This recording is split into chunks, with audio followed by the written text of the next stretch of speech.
आज का हमारा टॉपिक है train. Exam point of view से ट्रेन बहुत ही इंपॉर्टेंट टॉपिक है दोस्तों। आपको हर एग्जाम में ट्रेन के कम से कम 1 से 2 क्वेश्चन देखने को मिल जाएंगे। ट्रेन बहुत ही सिंपल टॉपिक है। आप बस एक बार ट्रेन का कंसेप्ट समझ गए कि ट्रेन में हमको करना क्या है, उसके प्रश्नों को हम कैसे हल करेंगे, तो आपके लिए जो भी एग्जाम आप दे रहे हैं उसमें अगर ट्रेन के प्रश्न आते हैं तो वो आपके लिए बोनस पॉइंट हो जाते हैं। मैंने आपको बहुत ही सिंपल तरीके से समझ में आए इसलिए मैंने डायग्राम के माध्यम से आपको समझाने की कोशिश की है। सबसे पहले हम कंसेप्ट देखते हैं कि हमारा कंसेप्ट बोलता क्या है। प्रश्न में आपको दिया जाएगा कि एक ट्रेन है जो कि प्लेटफॉर्म को पार कर रही है, टनल को पार कर रही है या किसी ब्रिज को पार कर रही है, तब हम क्या करेंगे। प्रश्न में आपसे पूछा जाएगा कि ट्रेन एक आदमी को पार कर रही है, व्यक्ति को, या किसी सिग्नल के खंबे को या किसी पेड़ को पार कर रही है, तब हम क्या करेंगे। प्रश्न में पूछी गई चीजों को एकदम आसान तरीके से मैंने डायग्राम के माध्यम से आपको समझाने की कोशिश की है। प्रश्न में अगर आपसे पूछा जाए कि कोई ट्रेन किसी ब्रिज, टनल या प्लेटफॉर्म को पार करती है, तब हम ट्रेन को इन तीनों चीजों के साथ में जोड़ देंगे। मतलब जो भी हमारी प्लेटफॉर्म की लंबाई, टनल की लंबाई या किसी ब्रिज की लंबाई होगी तो उस लंबाई को हम ट्रेन की लंबाई के साथ में जोड़ देंगे। अगर प्रश्न में पूछा जाए कि ट्रेन किसी पेड़ को, व्यक्ति को या किसी सिग्नल के खंबे को पार करती है, तब हम इन तीन चीजों को ट्रेन की लंबाई के साथ में नहीं जोड़ेंगे। ये तीनों चीजें जो है ट्रेन की लंबाई के साथ में नहीं जुड़ेगी। आपको बस सिर्फ सिंपल सा एक कंसेप्ट याद रखना है। अगर हमसे प्रश्न में पूछा जाता है कि ट्रेन किसी प्लेटफॉर्म, ब्रिज और टनल को पार करती है, तब हम इन तीनों की लंबाई को इसके साथ में जोड़ देंगे। किसके साथ में? ट्रेन की लंबाई के साथ में। अगर ट्रेन किसी पेड़, व्यक्ति या सिग्नल के खंबे को पार करती है, तब हम ट्रेन की लंबाई को इन तीनों के साथ में नहीं जोड़ेंगे। तो ये हो गया हमारा पहला कंसेप्ट। ट्रेन के प्रश्नों को हल करने के लिए हम दो कंसेप्ट का यूज करते हैं। पहला कंसेप्ट हमारे पास में है time equals to distance upon speed. अगर आपने इस फॉर्मूले को याद कर लिया तो ये आपके बाकी के दो फॉर्मूले अपने आप याद हो जाते हैं। सिर्फ हमारा मेन फॉर्मूला यही है, time equals to distance upon speed. दूसरा जो हम चलेंगे प्रश्न में लेके वो आता है अपोजिट डायरेक्शन और सेम डायरेक्शन। इन दो कंसेप्ट के बाद में सबसे ज्यादा जो कंफ्यूजन पैदा करता है वो होता है कि हम किलोमीटर को मीटर में कैसे कन्वर्ट करें और मीटर को किलोमीटर में कैसे कन्वर्ट करें। मतलब किलोमीटर पर आवर अगर प्रश्न में दिया है और आपको ऑप्शन में दिया है मीटर पर सेकंड, तब हम क्या करेंगे। या प्रश्न आपको दिया है मीटर पर सेकंड में और आपको ऑप्शन दिया है किलोमीटर पर आवर में, तब हम क्या करेंगे। अधिकांश लोगों से ये प्रश्न बन जाते हैं और कुछ लोग ऐसे होते हैं जिन्हें प्रश्न बनते हुए भी गलत हो जाते हैं, क्योंकि उन्हें पता नहीं होता है कि किलोमीटर पर आवर को मीटर पर सेकंड में कन्वर्ट करने के लिए हमें क्या करना पड़ता है। या फिर आपको ये पता होता है कि मिनट पर सेकंड को किलोमीटर पर आवर में कन्वर्ट करने के लिए 18 डिवाइडेड बाय 5 किया जाता है, लेकिन फिर भी हमारा आंसर गलत हो जाता है। तो वो आंसर क्यों गलत होता है वो हम आगे देखेंगे। यहां पर हम इसका बेसिक कंसेप्ट देखते हैं। आपकी यूनिट कभी भी गलत ना हो इसके लिए मैं आपको एक सिंपल सी शॉर्ट ट्रिक बताता हूं। जब भी हम मीटर पर सेकंड को किलोमीटर पर आवर में कन्वर्ट करते हैं तब हम इक्वेशन को 18 डिवाइडेड 5 से मल्टीप्लाई करते हैं, और जब हम किलोमीटर पर आवर को मिनट पर सेकंड में कन्वर्ट करते हैं तब हम 5 डिवाइडेड बाय 18 से मल्टीप्लाई करते हैं। लेकिन इसको करना कैसे है, आप इस कंसेप्ट को सीख लीजिए, आपका आंसर कभी भी गलत नहीं होगा, इस चीज की मेरी गारंटी है।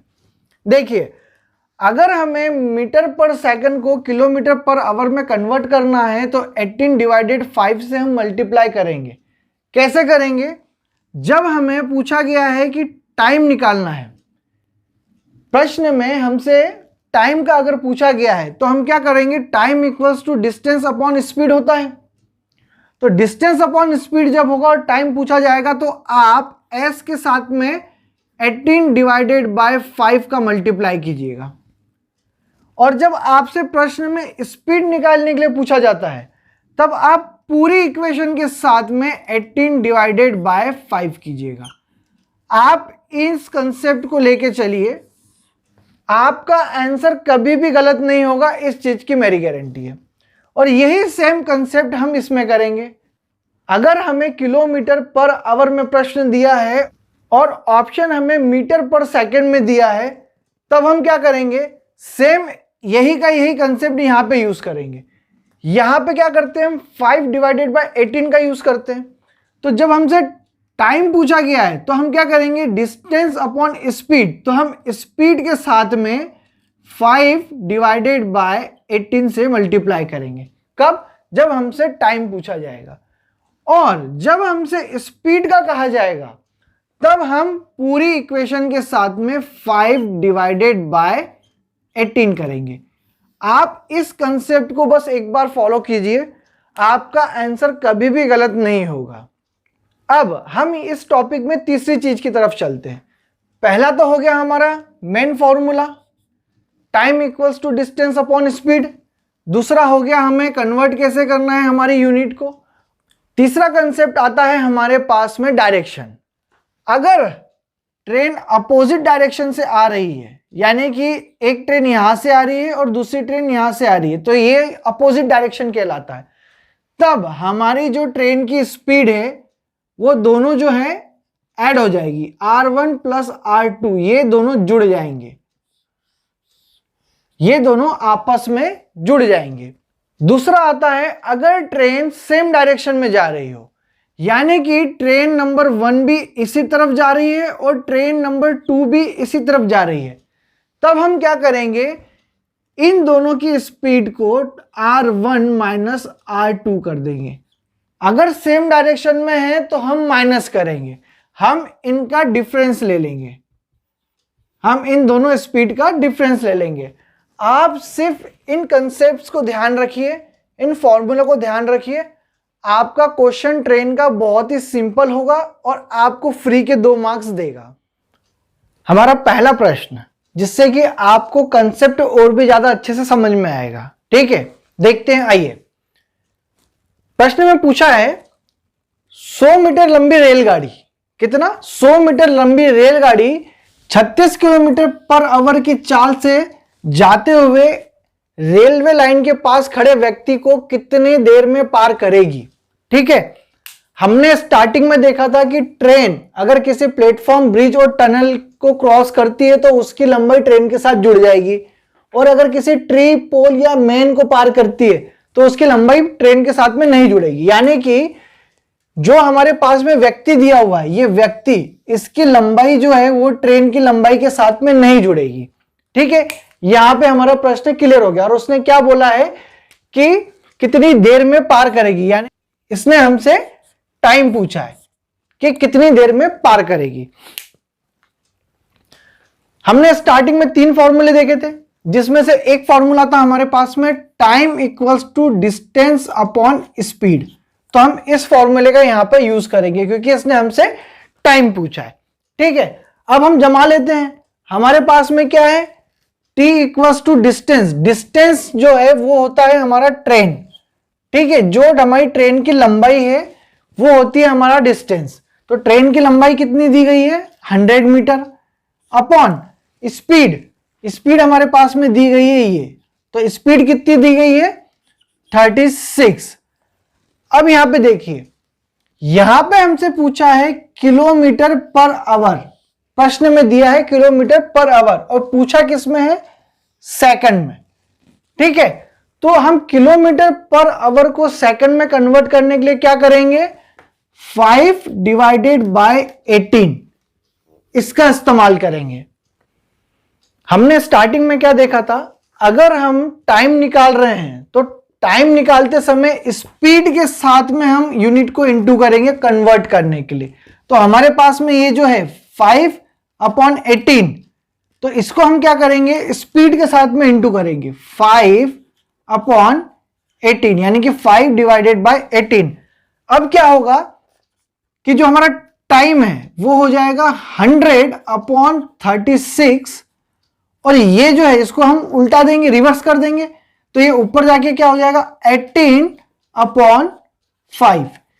ये कंडीशन हमारी बनना चाहिए। और हम क्या करते हैं कि जब हमारे पास में प्रश्न पूछा जाता है कि हमें किलोमीटर पर आवर को सेकंड में कन्वर्ट करना है, तो हम क्या करते हैं, सीधे सीधे उठा के t = 100/36 × 5/18। तो ये जो चीज है आपकी, ये चीज हो जाती है गलत। इस चीज की वजह से आपके मार्क्स कट जाते हैं। क्यों? क्योंकि हमारा आंसर गलत आता है। हमें क्या करना है, अगर हमसे टाइम पूछा है, फिर चाहे वो किलोमीटर में पूछा हो या पर सेकंड में पूछा हो, किसी में भी पूछा हो, तो स्पीड के साथ में उस चीज का इंटू करेंगे। किसके साथ में? स्पीड के साथ में। ठीक है, स्पीड के साथ में। टाइम पूछा है तो स्पीड के साथ में इंटू करेंगे, तो हमारे पास में ये इक्वेशन आएगी। अब इसको सॉल्व कर दीजिए, तो ये कितना हो जाएगा, 5 1 5, 5 20, 6 6 36, 6 18, 3 1 3, 3 2 और ये 10। तो हमारा t कितना आया, 10 सेकंड। Option number 3। आप इस कंसेप्ट को लेके चलेंगे, आपका आंसर कभी भी गलत नहीं होगा। हमने जो स्टार्टिंग में देखा है, आप उसको अच्छे से पढ़िए, नोट्स बना के आपके दीवार पे, स्टडी टेबल पे लगा लीजिए। आपका आंसर कभी भी गलत नहीं होगा। आप इस कंडीशन में मत जाइएगा। जब भी आपसे टाइम पूछा है, चाहे वो किलोमीटर पर आवर हो या मिनट पर सेकंड हो, टाइम पूछा है तो स्पीड के साथ में हमेशा इनटू करिएगा, यूनिट को कन्वर्ट करने के लिए। हमारा दूसरा प्रश्न भी हम पहले प्रश्न की तरह सॉल्व करेंगे। आइए देखते हैं इसमें पूछा क्या है। इसमें बोला है एक 250 मीटर लंबी रेलगाड़ी एक सिग्नल के खंबे को 15 सेकंड में पार करती है, तो रेलगाड़ी की चाल कितनी है। अब यहां पे हमें दो चीज प्रश्न में दी गई है और एक चीज पूछी है। क्या दिया है? पहली दी है 250 मीटर रेलगाड़ी, तो ये क्या हो जाएगा हमारा डिस्टेंस। ठीक है, दूसरा दिया है 15 सेकंड, तो ये कितना, ये क्या हो जाएगा हमारा टाइम। और चाल हमसे पूछी गई है।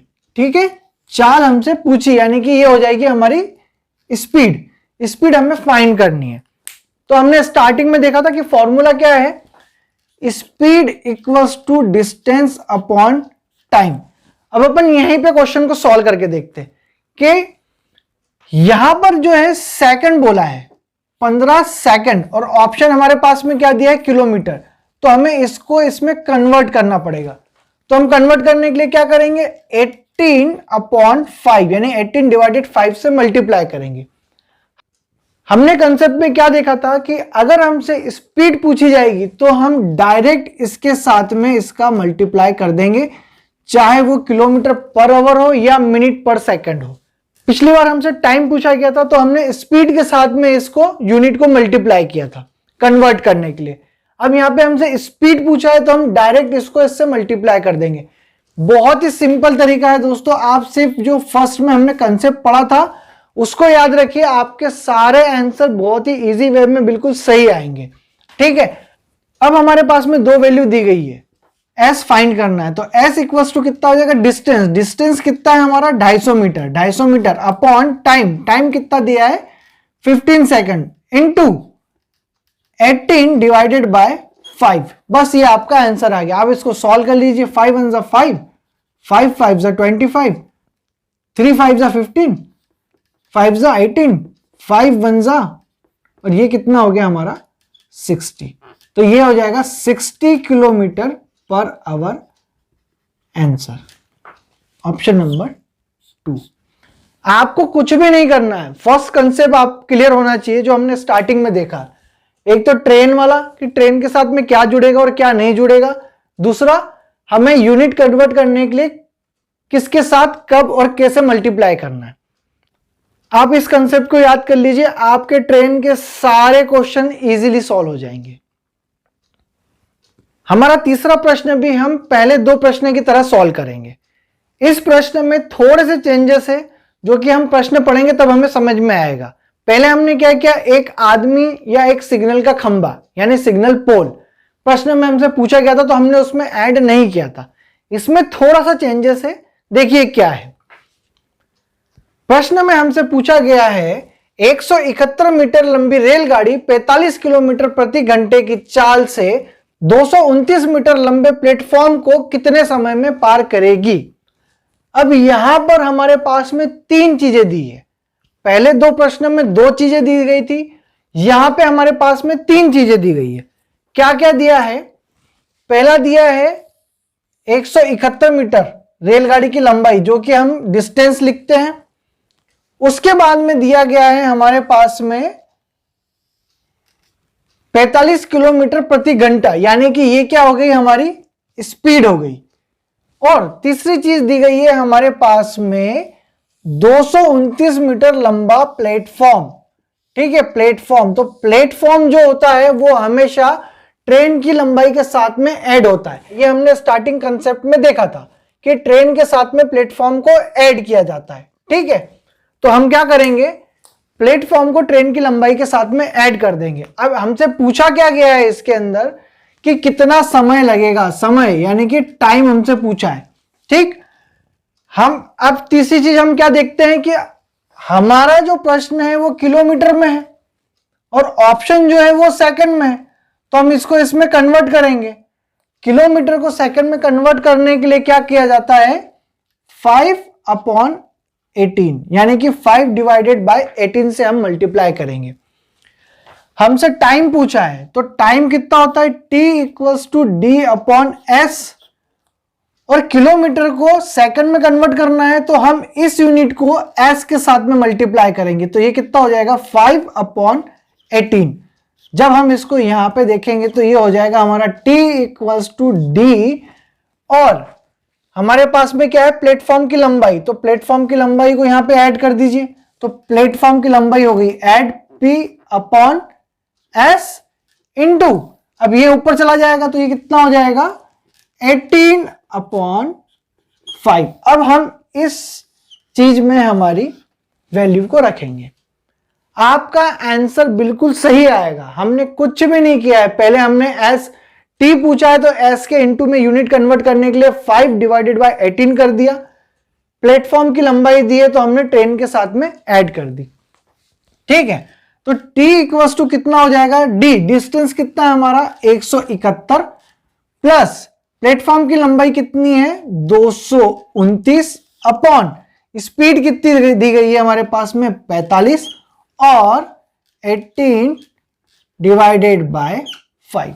ये आपकी मेन इक्वेशन बन गई है। अब इसको आप सॉल्व कर दीजिए तो ये कितना हो जाएगा 0.04/45 इंटू 18/5। अब आप इसको मल्टीप्लाई और डिवाइड कर दीजिए, जब आप इसको काटेंगे तो कितना हो जाएगा, ये हो जाएगा 5 9 जा 5 8 जा 40 9 1 जा 9 9 2 जा 1 जा 5 6 जा 30 और 16 इंटू 2 कितना हो जाएगा हमारा 32 सेकंड। ये आ गया हमारा आंसर।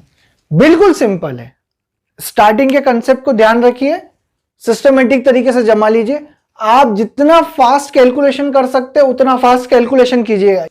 ये जो मैं काट पीट करता हूं ये सिर्फ आपको समझाने के पर्पज से करता हूं। अगर आपकी स्पीड अच्छी है या फिर आप मन ही मन में इस क्वेश्चन को सॉल्व कर सकते हैं तो जितनी स्पीड से सॉल्व कर सकते हैं उतनी स्पीड से सॉल्व कीजिएगा।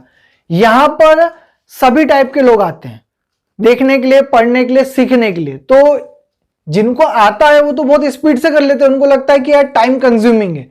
लेकिन ये बिगनर्स के लिए, यानी कि जो अभी अभी सीख रहे हैं, जिन्होंने अभी अभी ट्रेन का टॉपिक उठाया है, उनके लिए ये इतनी सारी मेथड अपने को करनी पड़ती है ताकि उनको ये ना लगे कि भाई ये स्टेप कहां से आ गई, ये स्टेप कहां से आ गई, या ये आंसर डायरेक्ट कैसे आ गया। इसलिए आप जितना हो सकता है स्टेप्स को एलिमिनेट कीजिए, उतना ही आपका समय बचेगा। ये जो हम कर रहे हैं ये बिगनर्स के लिए कर रहे हैं, तो ये मत सोचिएगा कि टाइम ज्यादा लग रहा है। टाइम उतना ही लग रहा है जितना आपको लगता है, लेकिन काटने में हमें समय ज्यादा लगता है। क्यों? क्योंकि नए लोगों को समझाना पड़ता है। हमारा अगला प्रश्न जो है ये बहुत ही इंपॉर्टेंट प्रश्न है दोस्तों। अगर इस प्रश्न को आपने सॉल्व कर लिया तो आपको ट्रेन के सारे कंसेप्ट क्लियर हो जाएंगे। अभी तक के हमने जितने भी प्रश्न सॉल्व किए उस प्रश्न में और इस प्रश्न में अंतर है। ये आपका 4th वैरायटी का क्वेश्चन है, ठीक है। अगर आपने इस क्वेश्चन को सॉल्व कर लिया यानी कि आपके ट्रेन के सारे कंसेप्ट क्लियर हो गए।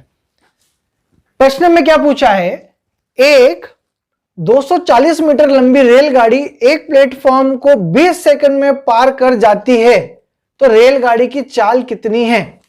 ठीक है, आपको इसमें ट्रेन की लंबाई दी गई है, ट्रेन का समय दिया गया है और चाल पूछी गई है।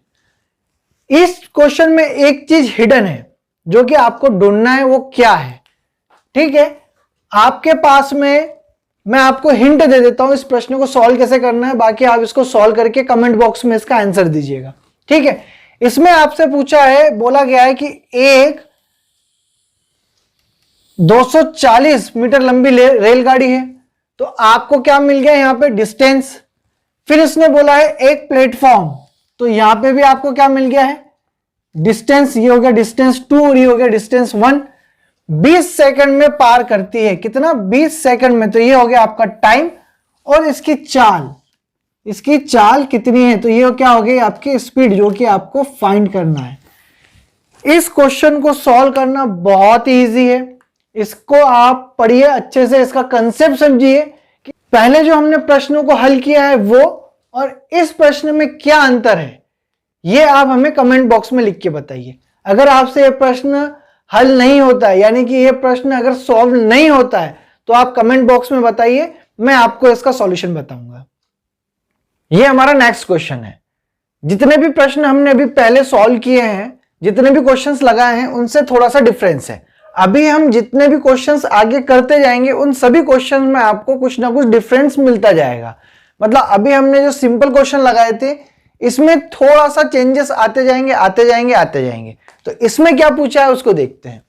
इसमें बोला है एक रेलगाड़ी 120 मीटर लंबे प्लेटफॉर्म को 10 सेकंड में तथा एक खंबे को 4 सेकंड में पार करती है, रेलगाड़ी की चाल ज्ञात कीजिए। यहां पर हमें क्या दिया हुआ है, प्लेटफॉर्म की लंबाई दी गई है, और टाइम दिया हुआ है। 10 सेकंड में ये प्लेटफॉर्म को पार करती है और 4 सेकंड में ये एक खंबे को पार करती है। हमारी जो ट्रेन है वो एक प्लेटफॉर्म को और एक पोल को सेम डायरेक्शन में क्रॉस कर रही है। जब भी हमारे पास में सेम डायरेक्शन वाला प्रश्न आएगा, तब हम डिफरेंस लेंगे। जो भी हमारे पास में गिवन 2 डाटा दिया है, हम उसका डिफरेंस लेंगे। तो हमारे यहां पे क्या दिया है, हमारे पास में यहां पे टाइम दिया गया है, हमारे पास में यहां टाइम दिया हुआ है, सेम डायरेक्शन में टाइम। तो हम क्या करेंगे, टाइम का डिफरेंस ले लेंगे। तो ये इसका और इसका डिफरेंस ले लेंगे। जब भी सेम डायरेक्शन का पूछेंगे तब हम डिफरेंस लेंगे। तो हमारे पास में क्या आएगा, 10 - 4 = 6। 6 सेकंड हमारे पास में डिफरेंस आया। अब हम इस 6 सेकंड को प्रश्न में रखेंगे। हमारी जो इक्वेशन बनाएंगे, हम इस 6 सेकंड को लेके बनाएंगे। ठीक है, इसने क्या पूछा है, चाल ज्ञात कीजिए, यानी कि स्पीड। तो हमारा स्पीड का फॉर्मूला क्या होता है, स्पीड = डिस्टेंस अपॉन टाइम। और यहां पे सेकंड में पूछा है और हमारे पास में क्या है, किलोमीटर में। तो हम सेकंड को किलोमीटर में कन्वर्ट करने के लिए क्या करते हैं, 18 / 5। हमने कंसेप्ट में देखा था, अगर हम टाइम निकालते, हमसे टाइम पूछा जाता, तो हम स्पीड के साथ में यूनिट को कन्वर्ट करने के लिए इनटू करते हैं। यहां पे स्पीड का पूछा है, तो हम क्या करते थे, डायरेक्ट इसको इनटू करते थे। तो हम डायरेक्ट इसको इनटू कर लेंगे। अब इसके अंदर जो वैल्यू दी है उसको रख लो। हमारे पास में डिस्टेंस क्या है, डिस्टेंस है ये 120। तो s = 120 अपॉन ये जो टाइम है, इसको हम क्या लेंगे, ये वाला 6। तो यहां आ जाएगा 6 × 18/5। ठीक है, ये हमारी मेन इक्वेशन बन गई है। अब क्या करेंगे, इसको कट कर देंगे। 6 × 1 = 6, 6 × 2 = 1, 4, ये कितना आएगा, 72 km/h। ये आ गया आपका आंसर। बहुत सिंपल तरीका है दोस्तों, कुछ भी नहीं करना है आपको इन क्वेश्चंस में जब भी सेम डायरेक्शन मिलेगा तो माइनस करना है, अपोजिट डायरेक्शन में होगा तो प्लस करना है। इसके कंसेप्ट को हम और भी अच्छे से आगे देखेंगे। ये एक बेसिक प्रश्न है, बेसिक क्वेश्चन है, इसलिए हमने इसको यहां पे देखा है। बाकी इसके जितने भी टफ लेवल के क्वेश्चन है हम कंसेप्ट के साथ में आगे देखेंगे। हमारा ये प्रश्न भी थोड़ा सा अलग हटके है दोस्तों, इसमें हमसे औसत की बात करी गई है। अभी तक के हमने सिंपल क्वेश्चन देखे, अब ये आ गया है औसत वाला क्वेश्चन। आपने औसत वाला क्वेश्चन नहीं किया होगा तो औसत वाला क्वेश्चन देख लीजिए, ठीक है। हम प्रश्न को पढ़ते हैं और देखते हैं इसमें हमसे पूछा क्या है और सभी क्वेश्चंस में से इसके अंदर डिफरेंस क्या है। तो ये बोल रहा है एक रेलगाड़ी की बिना रुके औसत चाल 90 किलोमीटर पर आवर है। बार बार रुकने के कारण इसकी औसत चाल 80 किलोमीटर पर आवर हो जाती है, तो गाड़ी कितने मिनट प्रति घंटे रुकती है। ठीक है, इसमें हमसे पूछा है गाड़ी कितने मिनट प्रति घंटे रुकती है, कितने मिनट, यहां पे मिनट की बात हो रही है। प्रश्न में हमसे मिनट में पूछा है कि मिनट प्रति घंटे रुकती है और दिया क्या है हमें kilometre per hour. Kilometre per hour हमें प्रश्न में दिया है और पूछा है मिनट पर घंटे रुकती है। तो हम पर आवर को मिनट में कन्वर्ट करने के लिए क्या करेंगे, मिनट को कन्वर्ट करने के लिए हम 60 से मल्टीप्लाई करेंगे। किसको, इक्वेशन को। हमारी जो भी इक्वेशन बनेगी हम उसे 60 से मल्टीप्लाई करेंगे, ठीक है। अब यहां पे जब हमें औसत पूछा गया है, हमें यहां पे औसत दिया है, औसत चाल, औसत चाल, ठीक है। हमारे पास में दो औसत दिए गए हैं, तो हम क्या करेंगे, दोनों औसत का अंतर निकाल लेंगे। तो ये कितना हो जाएगा, बिना रुके चाल मतलब 90 और रुक रुक के जो चाल है हमारे पास वो है 80। इसका हम अंतर निकालेंगे तो हमारे पास में अंतर आएगा 10। ये आ गया हमारे पास में अंतर 10। हमसे पूछा क्या गया है, गाड़ी कितने मिनट प्रति घंटे रुकती है, मतलब कितने घंटे रुकती है। तो ये हमारा अंतर आ गया। तो हम इसके आगे क्या करेंगे, जो अंतर है उसको लेंगे और जो हमारी बिना रुकी चाल है, ट्रेन की पहली चाल जो कि बिना रुकी चाल है, उसको हम नीचे लिख देंगे। और मिनट में पूछा है तो मिनट, आवर को मिनट में कन्वर्ट करने के लिए 60 से मल्टीप्लाई कर देंगे। तो यहां पे हम 60 से मल्टीप्लाई कर देंगे। ये आ गई है हमारी दोस्तों फाइनल इक्वेशन। अब इसको सॉल्व कर दीजिए। तो ये कितना हो गया, कट गया, ये हो गया 3 3 9, 3 2 6 और 0 तो इक्वल्स टू 6/2/3। 6 3 18 हासिल का 2 और ये मिनट पर आवर। ये आ गया आपका आंसर। बिल्कुल ही सिंपल क्वेश्चंस हैं ट्रेन के। आपको बस कंसेप्ट समझ में आना चाहिए कि हमें करना क्या है। क्वेश्चन को पढ़ के आपको क्वेश्चन समझ में आना चाहिए कि हमें क्वेश्चन में करना क्या है। जैसे जैसे आप क्वेश्चन पढ़ते जाएंगे वैसे वैसे आप क्वेश्चन को जमाते जाइए। जितना आप अपना पेन चलाएंगे उतना ही आपको क्वेश्चन सॉल्व करने में इजी होगा। आप सिर्फ कंसेप्ट को समझिए, क्वेश्चन को पढ़िए, उसकी इक्वेशन को लिखिए, बाकी क्वेश्चन आपका अपने आप सॉल्व हो जाएगा। अगर आपको वीडियो अच्छा लगा, कंसेप्ट समझ में आ रहा है, आपसे क्वेश्चन बन रहे हैं, तो वीडियो को लाइक कीजिएगा, ज्यादा से ज्यादा शेयर कीजिएगा और चैनल को सब्सक्राइब कीजिएगा। Thank you.